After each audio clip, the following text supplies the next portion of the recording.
요한복음 7번째 시간, 요한복음 시리즈 7번째 시간 오버 더 레인보우, 오버 더 레인보우라는 제목으로 함께 말씀 나누도록 하겠습니다. 저는 라이트하우스 방배 담임 목사 이명규입니다. 그 영화나 이렇게 드라마 같은 데에서 보면 그 이제 의사가 대수술을 하는 장면이 나옵니다. 뭐 교통사고를 당했든지 큰 사고를 당해서 주인공이 이제 수술실로 들어가면은 막 째깍째깍하고 막 초조해야 하고 수술이 딱 끝나면 의사가 나와서 보호자한테 이야기할 때 굉장히 인상적인 얘기를 합니다.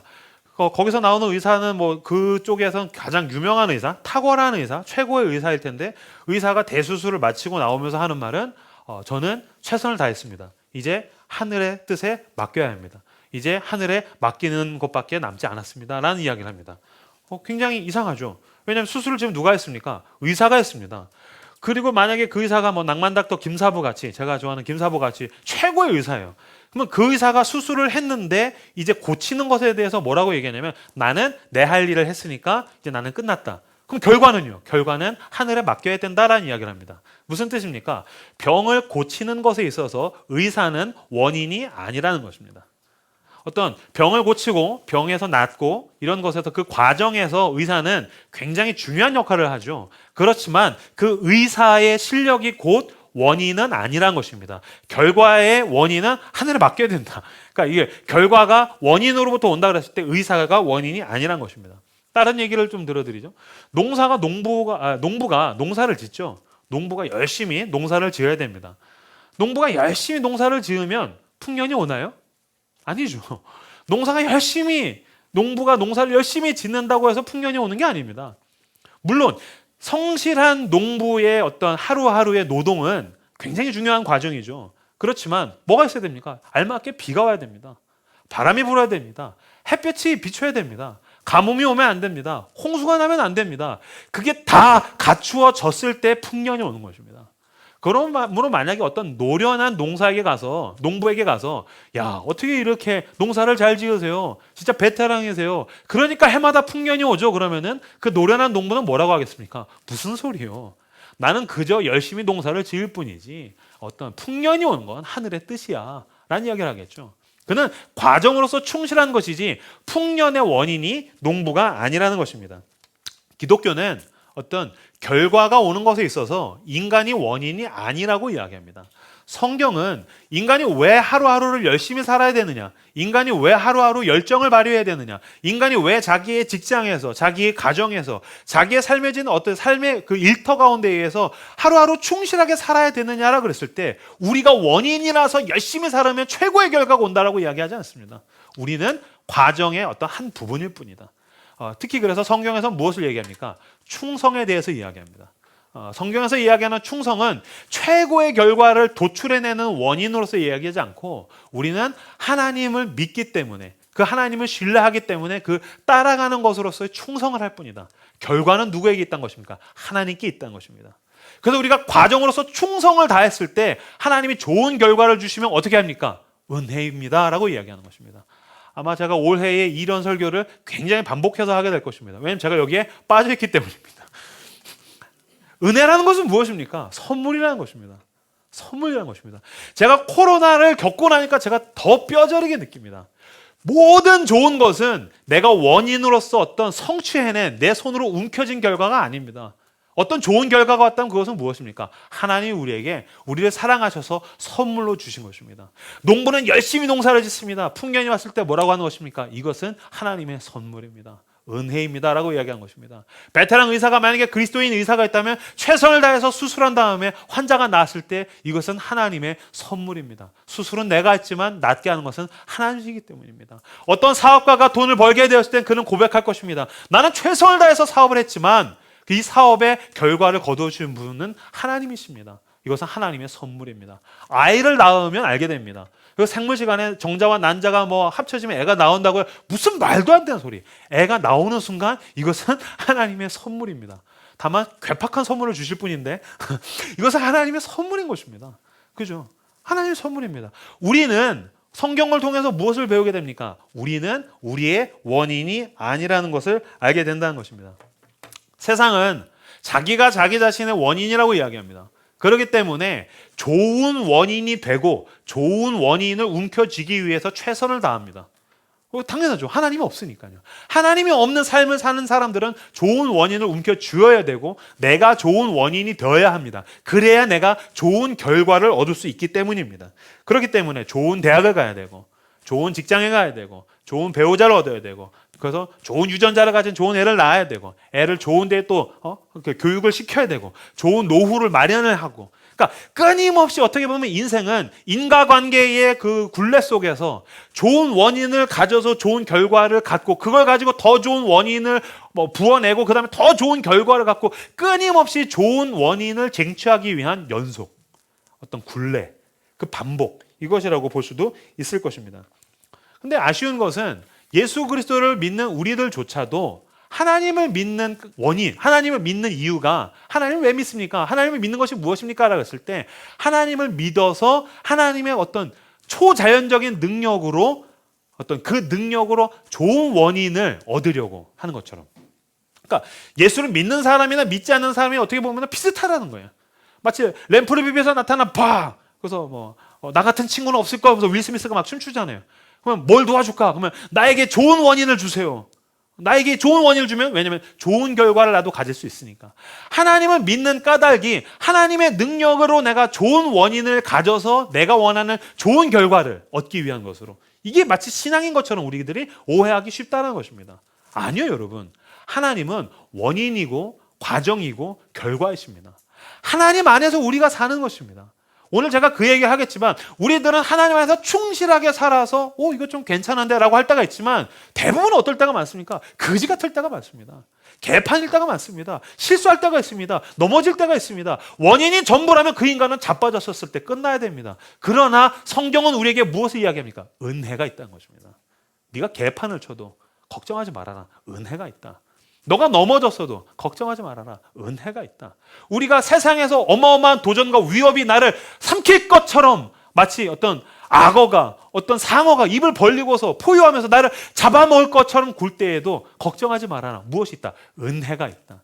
인과관계가 전부가 아니다. 좋은 원인을 잡지 못해서도 걱정하지 말아라. 우리에겐 은혜가 있다라고 이야기합니다.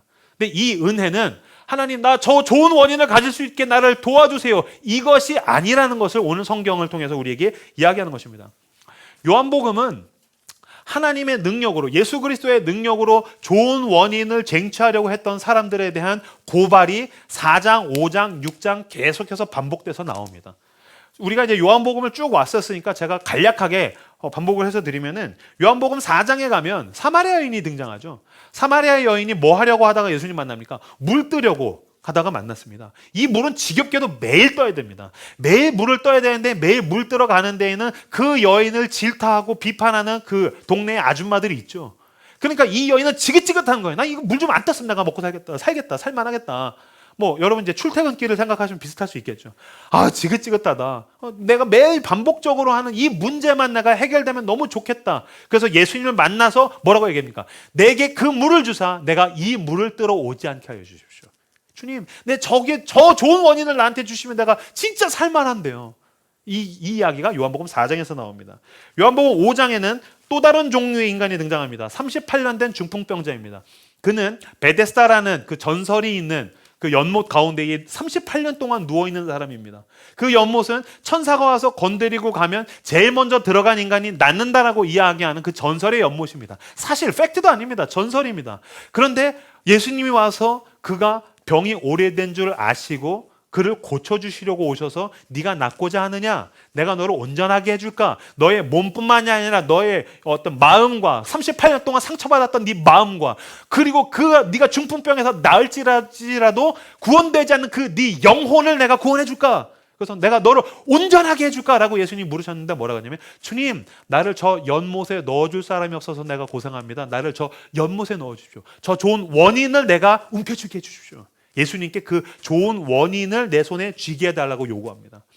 요한복음 6장에 오면 오병이어의 기적입니다. 굶주린 사람들 가운데 예수님이 오십니다. 지난주에 저는 이 말씀이 너무 은혜가 됐습니다. 앉으사라는 말은 통치하시겠다라는 작정을 의미해준다는 겁니다. 굶주린 사람들, 그 어떤 우선적으로 물리적으로 배고픔이 채워지지 않는 사람들, 그리고 왕의 폭정 가운데에서 시달리고 있는 사람들, 그들 가운데 진정한 왕이신 예수님이 앉으셨다는 건 이제 내가 너희들을 다스려주마. 로마의 황제가 너희들을 채워주지 않지. 이스라엘의 그 분봉왕이 너희를 사랑해주지 않지. 예수 그리스도께서 왕이 되셔서 다스리기 시작했다고 앉았습니다. 그래서 어떻게 할까라고 했더니 빌립이 유명한 얘기를 하죠. 200데나리온이 부족합니다. 저 좋은 원인이 없어서 우리가 이들을 먹이지 못합니다. 4장, 5장, 6장 다 예수님에게 뭐를 요구하는 것입니까? 나에게 좋은 원인이 없어서 내가 걱정합니다. 불안합니다. 내 삶이 개판입니다. 모자랍니다. 내가 불안해서 떨고 있습니다. 두렵습니다. 그러니 나에게 원인과 과정과 결과 모든 은혜가 되어 주십시오. 나의 하나님이 되어 주십시오. 나의 왕이 되어 주십시오. 나를 다스려 주십시오라고 이야기하는 것이 아니고 나에게 좋은 원인을 주십시오. 그러면 내가 그걸 가지고 좋은 결과를 내가 성취할 수 있기 때문입니다. 라고 예수님에게 요구한다는 것입니다. 우리가 쭉 반복해서 왔지만 좋은 원인이 인생에서 막 지금 잠깐은 좋을 수 있죠. 그래서 하나님이 그걸 해결해 주시기도 합니다. 근데 여러분 나이 정도 되면 아시죠? 그거 넘어가면 또 다른 산이 오죠. 그죠? 그 문제 넘어가면 또 다른 어디선가 위협이 옵니다. 또 다른 도전이 옵니다. 또 다른 공포가 옵니다. 그걸 아무리 반복해서 문제를 해결할지라도 그것으로 내 전생애가 구원받지 않습니다. 하나님은 구원의 하나님이십니다.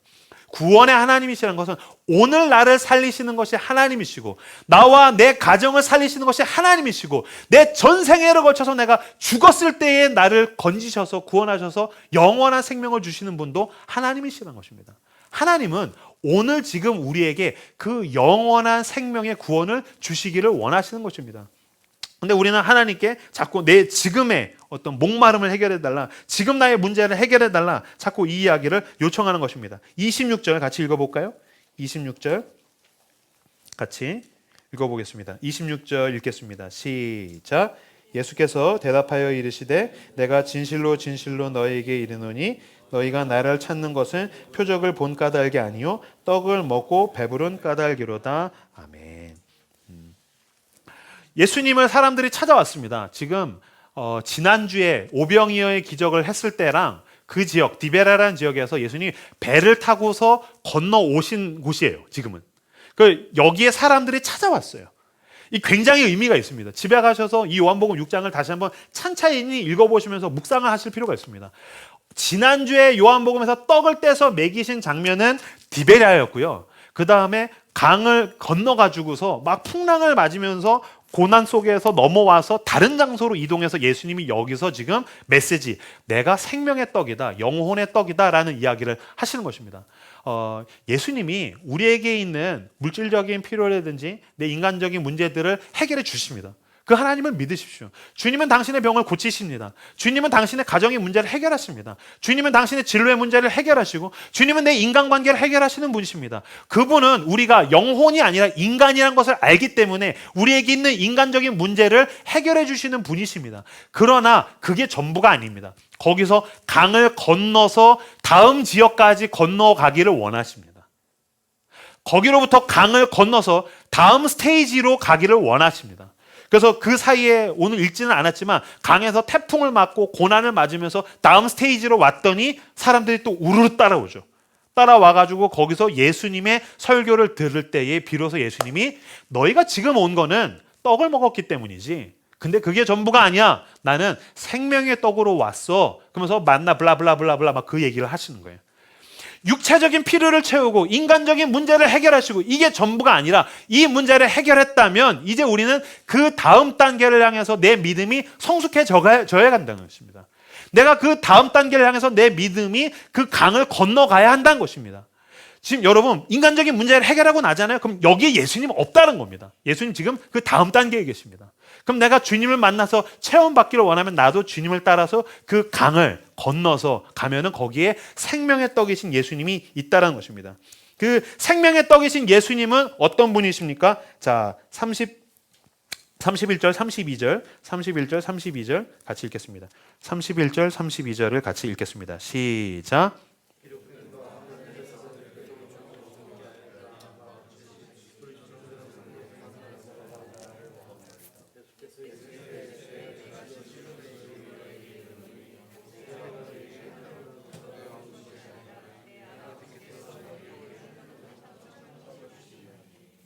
아멘. 강을 건너서 갔더니 예수님이 모아놓고서 나는 너희들에게 생명의 떡이야 라는 이야기를 하시면서 첫 번째로 먼저 어떤 얘기를 하시냐면 만나에 대한 이야기를 하십니다. 만나는 뭐냐면 출애굽기 16장에 가면 광야에서 출애굽을 한 이집트로부터 빠져나온 노예된 어떤 하나님의 백성들이 배가 고프잖아요. 사막이에요. 먹을 게 없어요. 광야, 사막이라는 건 그냥 후진 원인을 가지고 있다는 게 아니죠. 무엇입니까? 원인이 없다는 것입니다. 나에게서 원인이 없는 상태라는 것입니다. 거기에서 만나가 내린 것입니다. 내가 할 수 있는 게 없고, 내가 뭐 인간관계도 없고, 내가 커리어도 없고, 노하우도 없고, 내가 아무것도 없는 상태. 그 때때로 우리가 인생에서 힘들면 이제 광야에 갔다라고 하잖아요. 광야란 건 뭐예요? 도움이 되는 인간도 없고, 어디로 가야 될 줄도 모르겠고, 내가 원인이랄 게 붙잡을 수 있는 게 아무것도 없는 상태. 그때에 하나님이 뭘 주셨다는 거예요? 하늘에서 만나를 주셨다는 거예요. 거기서 이제 떡이 내리기 시작하죠. 그래서 그거를 막 먹기 시작해요. 이 만나란 것은 무엇입니까? 너에게 원인이 없다. 나에게 아무런 원인과 이유가 없을 때에도, 내가 기댈 게 아무것도 없을 때에 하나님이 은혜로 우리에게 생명을 주신다. 하나님이 은혜로 우리에게 가장 좋은 결과를 주신다. 이것이 바로 만나란 것입니다. 만나란 내가 할 수 있는 게 없을 때에도 하나님은 은혜로 나를 살리신다. 이것이 바로 만나가 가진 어떤 어떤 의미라는 것입니다. 오병이어의 사람들은 어떤 사람들이었습니까? 굶주린 사람들이었습니다. 굶주린 사람들이란 건 뭐예요? 먹지 못한 사람들, 먹을 게 없는 사람들, 먹고 싶은데 찾아도 내가 스스로 줄 게 없는 사람들, 원인이 없는 사람들이죠. 그들에게 오병이어를 떼어 주셨습니다. 그러니까 너희들이 너희들의 능력으로 살아가는 것이 아니다. 살아가다가 보면은 굶주린 날들이 오지 않습니까? 문제가 터지고, 인간관계에 문제가 터지고, 건강에 문제가 생기고, 직장에서 문제가 생기고, 내 힘으로 해결할 수 없는 문제가 생겼을 때 주님 도와주세요. 주님은 그때 도와주시지만, 그때 주님이 우리를 도와주시면서 진짜 알려주시기 원하는 게 있다는 거예요. 뭐냐면 우리의 삶 전체가 은혜로 살아간다는 것입니다. 그러니까 그때에 인간관계 문제가 생기, 요 종목, 그 카테고리, 요 작은 부분, 하나님은 그것만 도와주시는 부분적으로 서포터가 아니고요. 하나님은 우리 전체를 은혜로 끌고 가시기를 원하신다. 그래서 우리가 뭔가 문제가 생겼을 때 주님께 구하다가 주님, 이게 내 힘으로 안 됩니다라는 것을 깨닫는 그 지점에서 진짜 그리스도인이 될 때 그래서 뭐 하기 시작합니까? 회개하기 시작합니다.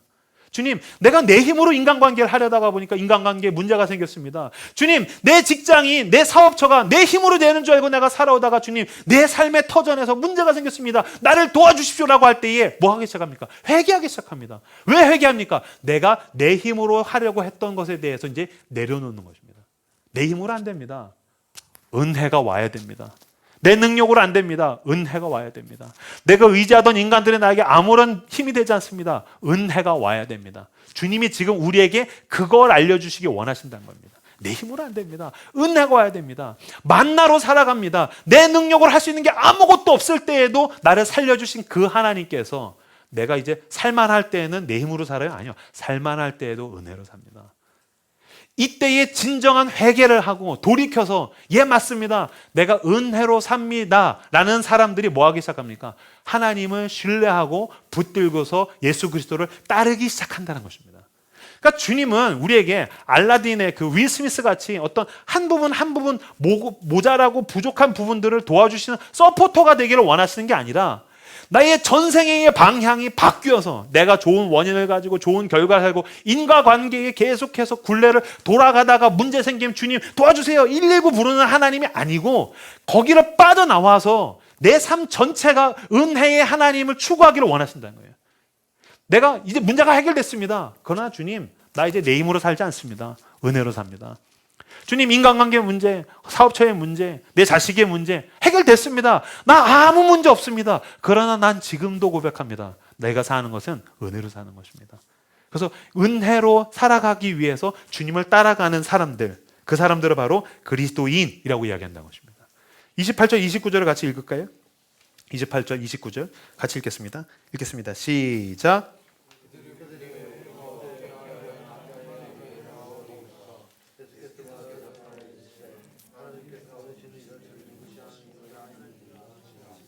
하시니 아멘.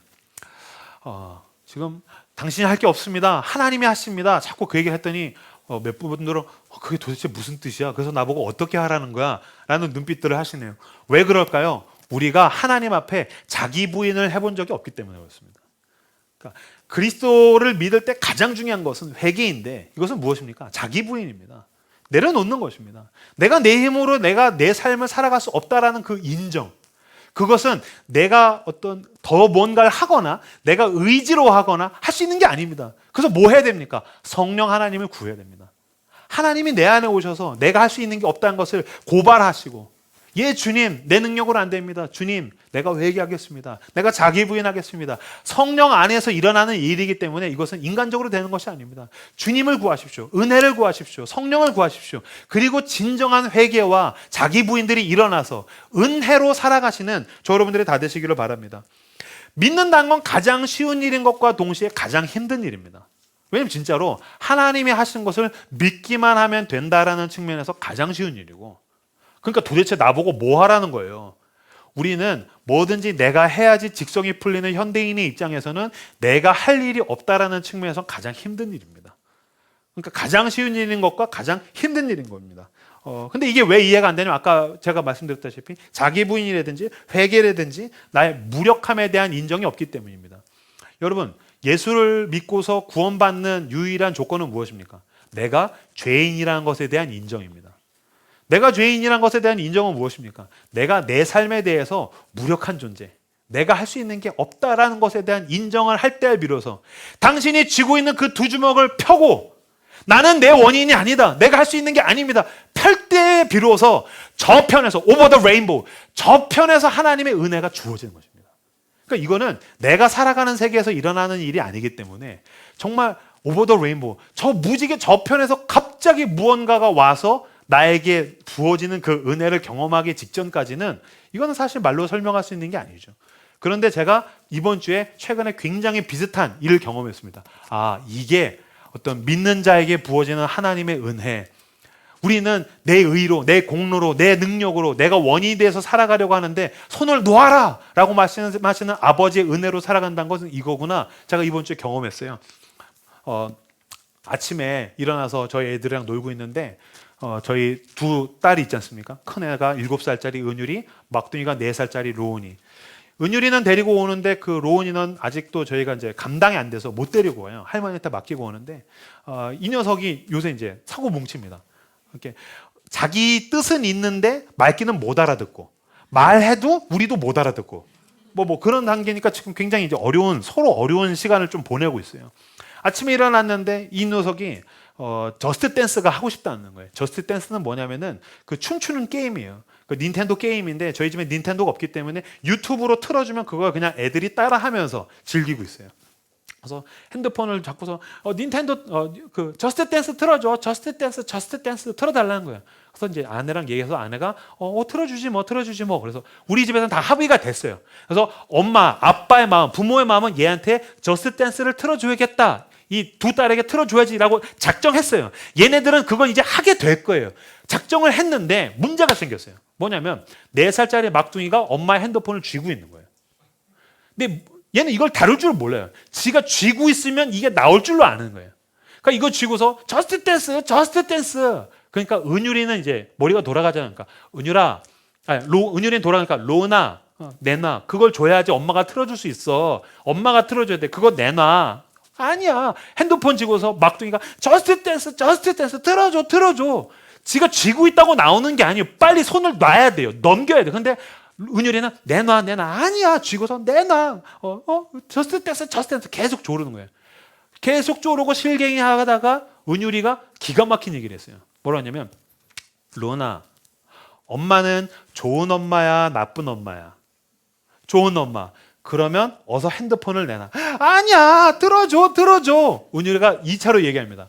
로나, 엄마는 좋은 엄마야, 나쁜 엄마야? 애가 이제 눈빛이 흔들리기 시작해요. 좋은 엄마. 근데 줘야 되나 말아야 되나? 아직 못 놓는 거예요. 그러니까 핸드폰 내놔. 안 돼. 틀어줘. 은율이가 3번째 얘기해요. 로은아, 엄마는 좋은 엄마야, 나쁜 엄마야? 좋은 엄마. 그러면 내놔야지 하고 확 뺏는 거예요. 그리고 가가지고 엄마한테 가서 틀어달라서 그걸 틀어서 이제 저스트 댄스를 즐기는 거예요. 그 질문이 저한테 굉장히 크게 와닿았어요. 우리는 이거 못 놓는 거예요.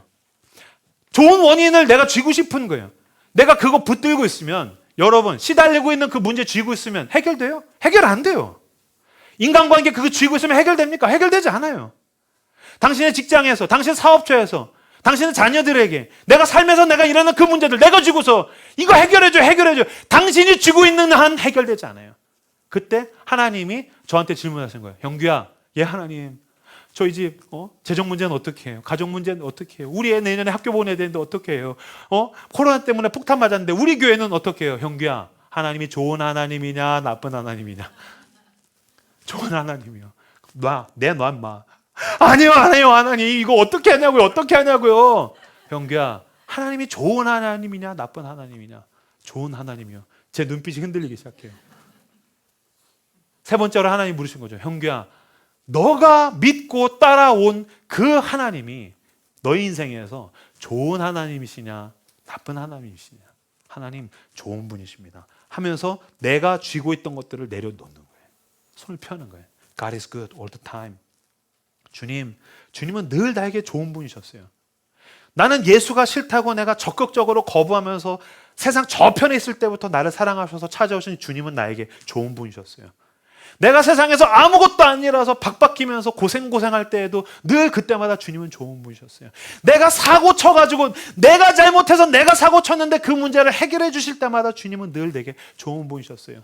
솔로 7년 차 때 내 아내를 만나게 하시는 하나님은 나에게 좋은 분이셨어요. 내가 대신 죽어도 아깝지 않은 그 보물과 같은 자녀들을 주신 하나님은 내게 늘 좋은 분이셨어요. 저는 요새 제 딸들을 위해서 저녁에 기도해 줄 때마다 늘 이렇게 얘기해요. 하나님, 내 힘으로 얻을 수 없는 선물 같은 하루를 우리 가족에게 허락해 주셔서 감사합니다. 주님은 늘 나에게 좋은 분이셨어요. God is good all the time. 주님은 늘 나에게 좋은 분이셨어요. 그 주님이 이 시간 우리에게 쩔쩔매고 있는 그 앞에서 물으시는 거예요. 하나님이 좋은 하나님이냐 나쁜 하나님이냐?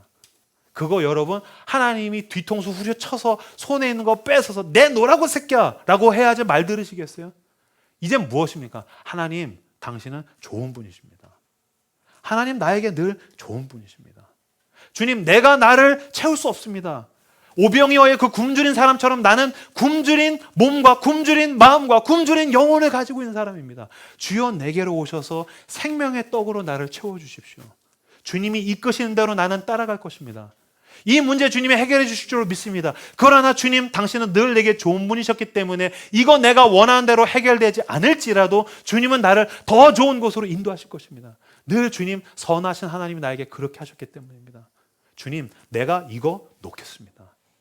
그제서야 비로소 주님이 내게로 오셔서 나를 채우신다는 것입니다. 존 스토트가 얘기했습니다. 믿는 자들에게 할 수 있는 것은 그분의 좋은 것을 받아들이는 것이다.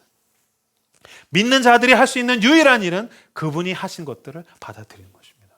이 시간 내가 어떻게 해야 되겠습니까? 당신에게 주시는 솔루션 말고 이 예배 가운데 당신을 찾아오신 그 주님을 받아들이십시오.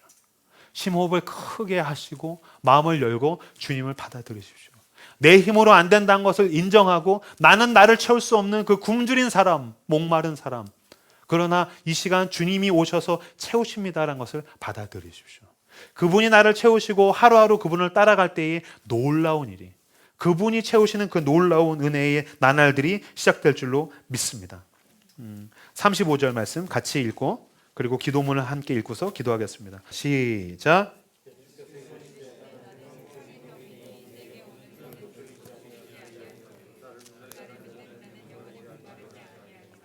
아멘. 예수께서 이르시되 나는 생명의 떡이니 내게 오는 자는 결코 줄이지 아니할 터이요 나를 믿는 자는 영원히 목마르지 아니하리라. 형규야, 내가 언제 너를 목마르게 한 적이 있었더냐? 너가 오히려 목마름이 해결되고 살만하니까 세상에 가가지고 네 맘대로 하다가 박박히다가 자빠져가지고 목말랐지. 네가 네 능력으로 너를 채울 수 있다고 과신해서 두 주먹 불 끈지고 달려가다가 자빠져서 배고파졌지. 내가 너를 서운하게 한 적이 있었냐? 내가 너를 배고프게 한 적이 있었냐? 내가 너를 목마르게 한 적이 있었냐? 어서 내게로 와서 나를 먹고 나를 마셔서 나로 채우라고 우리 주님께서 말씀하십니다. 그 주님께 마음을 열어서 받아들여서 채워지시는 저 여러분들 다 되시기를 바랍니다. 기도문을 하나 써왔습니다. 이 기도문을 읽고서 같이 기도하기를 원합니다. 제가 먼저 읽고 그리고서 같이 읽겠습니다. 제가 쭉 다 읽고 난 때까지 눈으로 보신 다음에 그리고 한 번 더 다 같이 고백하길 원합니다. 생명의 떡이신 주님을 믿는다는 것은 무슨 뜻입니까? 이렇게 고백하는 것입니다. 주님, 나는 나를 채울 수 없습니다. 나는 나의 물리적 배고픔과 영적 목마름을 채울 수 없습니다. 세상에서 채워지지 않았습니다. 세상에서 채울 수 없다는 걸 압니다. 나는 종류만 바꿔가며 욕망할 뿐입니다. 이제 인정하겠습니다. 주님, 나를 보십시오. 난 빈손입니다. 세상의 것으로 채우려던 나를 회개합니다. 방향을 바꿉니다. 주님께 내 손을 내밉니다. 나는 주님을 원합니다. 주님만이 나를 채웁니다. 주님만이 채우실 수 있습니다. 내가 주님을 믿습니다. 내게로 오셔서 나를 채워주십시오. 누구든지 예수를 하나님의 아들이라 시인하면 하나님이 그의 안에 거하시고 그도 하나님 안에 거하느니라. 아멘. 이 시간 함께 다시 천천히 같이 읽고 그리고 기도하기를 원합니다. 읽겠습니다. 시작. 주님, 나는 나를 채울 수 없습니다. 나는 나의 물리적 배고픔과 영적 목마름을 채울 수 없습니다. 세상에서 채워지지 않았습니다. 세상에서 채울 수 없다는 걸 압니다. 나는 종류만 바꿔가며 욕망할 뿐입니다. 이제 인정하겠습니다. 주님, 나를 보십시오. 난 빈손입니다. 세상의 것으로 채우려던 나를 회개합니다. 방향을 바꿉니다. 주님께 내 손을 내밉니다. 나는 주님을 원합니다. 주님만이 나를 채웁니다. 주님만이 채우실 수 있습니다. 내가 주님을 믿습니다. 내게로 오셔서 나를 채워주십시오. 누구든지 예수를 하나님의 아들이라 시인하면 하나님이 그의 안에 거하시고 그도 하나님 안에 거하느니라. 아멘.